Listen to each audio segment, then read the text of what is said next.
alih-alih melakukan gencatan senjata setelah mendapatkan kecaman dari berbagai negara besar pro-Palestina, Israel justru makin menggila dalam meluncurkan serangannya.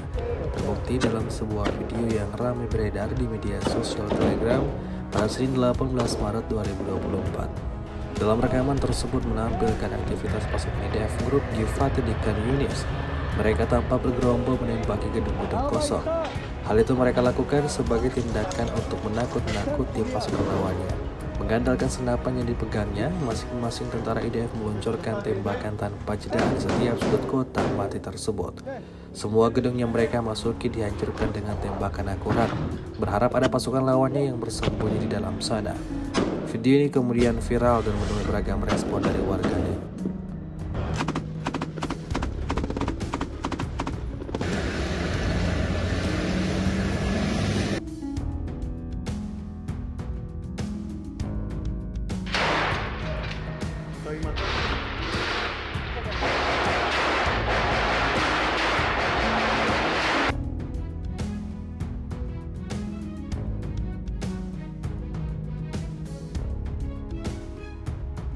X sekarang menghadirkan lokal menjadi Indonesia.